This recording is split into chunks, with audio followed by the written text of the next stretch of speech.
Hello, very good afternoon and welcome to the E-class MMB second year government ITI Dugadda. आज हम देखेंगे wiper motor. ये जो मेरे हाथ में है ये है वाइपर मोटर।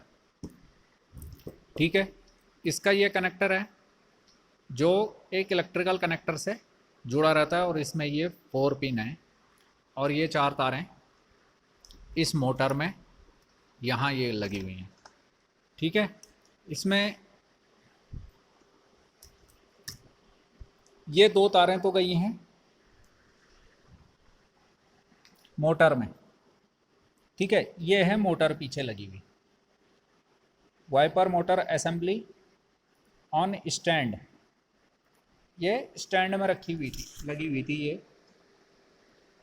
ये इसमें, मगर इसमें दिखाना थोड़ा सा मुश्किल हो रहा था इसलिए मैंने इसको अलग कर दिया।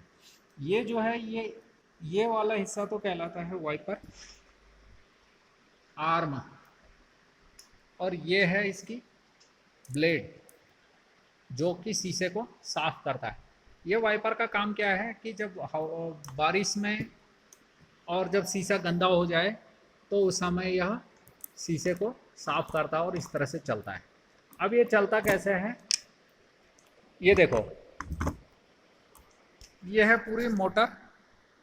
इसको इस इलेक्ट्रिकल कनेक्टर से बैटरी से इग्निशन स्विच से जो करंट आया फ्यूज के द्वारा और बैटरी से डायरेक्ट फ्यूज बॉक्स में भी जाता है, फ्यूज बॉक्स से जो है करंट इसमें आता है। तो यहाँ आने के बाद ये मोटर चलती है। ठीक है, मोटर में क्या क्या होता है, मोटर में कॉपर ब्रश होते हैं, आर्मेचर होता है और कम्यूटेटर होता है। उसके अंदर फील्ड भी होती है, फील्ड वाइंडिंग। जैसा जो कुछ सेल्फ स्टार्टर मोटर में देखा था सेम इसमें भी होता है। अब हम इसको अलग कर देते हैं। ठीक है, ये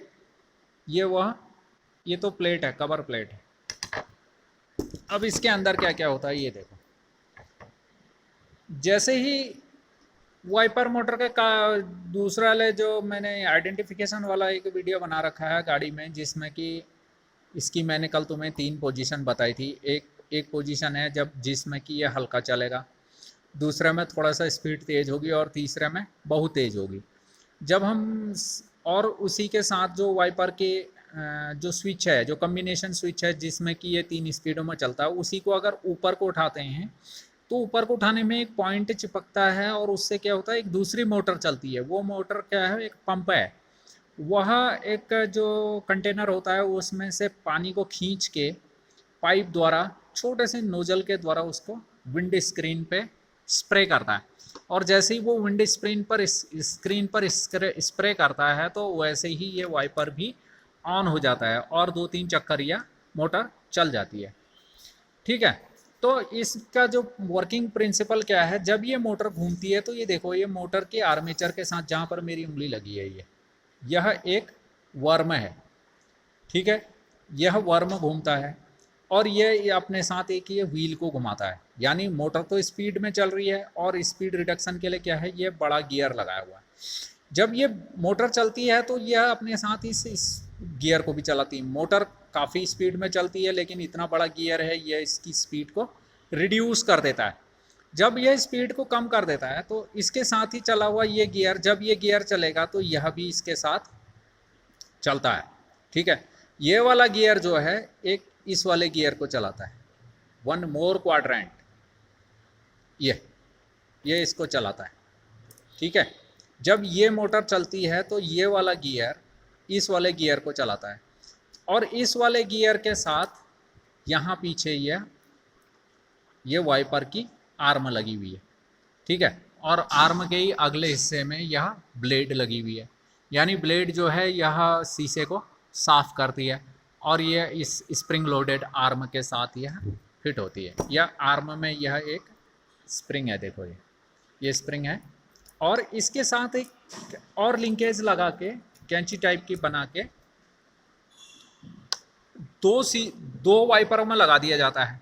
तो जब ये चलती है तो वो कैंची इस तरह से चलती है और इस तरह से चलने से उसमें दो डंडे यानी एक पूरी कैंची बना दी जाती है। आपको गाड़ी में ही वो चीज़ें समझ में आएंगी। और उससे क्या होता है कि ये शीशा, ये जो वाइपर हैं यह एक निश्चित दूरी पर ही चल पाते हैं, यानी यह एंगुलर मूवमेंट करते हैं। इसी इस एंगुलर मूवमेंट के लिए ही इसमें जो है ये सेक्टर बना हुआ है। इसमें पूरे दांत नहीं बने हुए, बल्कि ये जो है इस शाफ्ट को जो है जब ये घूमती है तो ये इस शाफ्ट को इतने ही चलाएगा जितने इसमें दांत हैं। ठीक है, तो ये इसको एक बार इधर को ले जाएगा और दूसरी बार इसको इधर को ले आएगा। इस तरह से ये जो वाइपर असेंबली है, वाइपर ब्लेड है, वो इस तरह से रेसिप्रोकेटिंग मोशन करेगा। ठीक है, तो जो वाइपर मोटर के जो मुख्य भाग हैं, ये मोटर है, इसके अंदर ये बाहर की तरफ से जो है, मतलब इसकी बॉडी के अंदर फील्ड कॉइल है और बीच में आर्मेचर है, कम्यूटेटर है, और जब इस कनेक्टर के द्वारा इसमें करंट आता है तो मोटर को क्या चाहिए, करंट चाहिए घुमाने के लिए। तो मोटर घूमती है, मोटर के आर्मेचर घूमता है यानी मोटर का।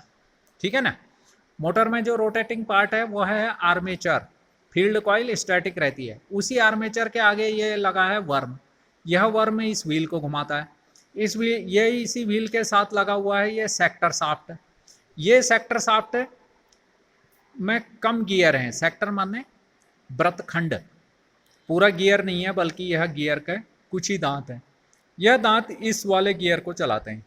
तो जिस वजह से जो मोटर की जो रोटरी मूवमेंट आई, जो टॉर्क आया, उसने इस बड़े नायलॉन गियर को चलाया, और इस नायलॉन गियर के साथ ये वाली शाफ्ट जो है ये एंगुलर मूवमेंट में चलाने के लिए इसमें जो है ये सेक्टर लगा हुआ है। अब यह इस वाले गियर को घुमाता है जिसके आगे यह आर्मेचर ये लगी हुई है और यह इस तरह से चलती है। और इसकी स्पीड को जो नियंत्रित किया जाता है वह कॉम्बिनेशन स्विच के द्वारा, जो कि स्टीयरिंग कॉलम में लेफ्ट साइड में लगा है।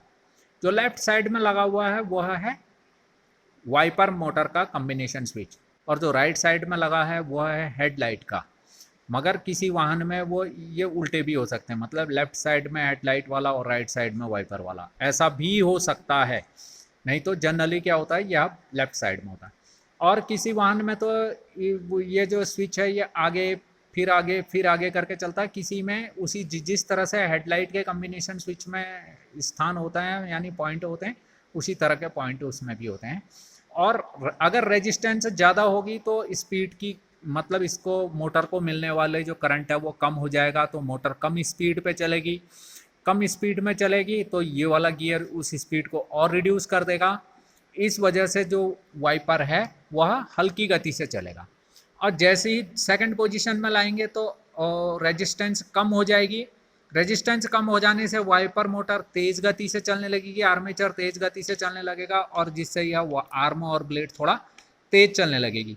इसी तरह से जब हम इसे थर्ड पोजीशन में लेके जाएंगे, तो जब थर्ड पोजीशन में लेके जाएंगे तो उस समय रेजिस्टेंस बहुत कम हो जाएगी और मोटर बहुत तेज़ी से घूमने लगेगी, जिसकी वजह से यह भी आर्म भी बहुत तेज़ी के साथ इस तरह से रेसिप्रोकेटिंग मोशन करती रहेगी। ठीक है, आशा करता हूँ तुम्हारी समझ में आ गया होगा। आपका दिन शुभ हो।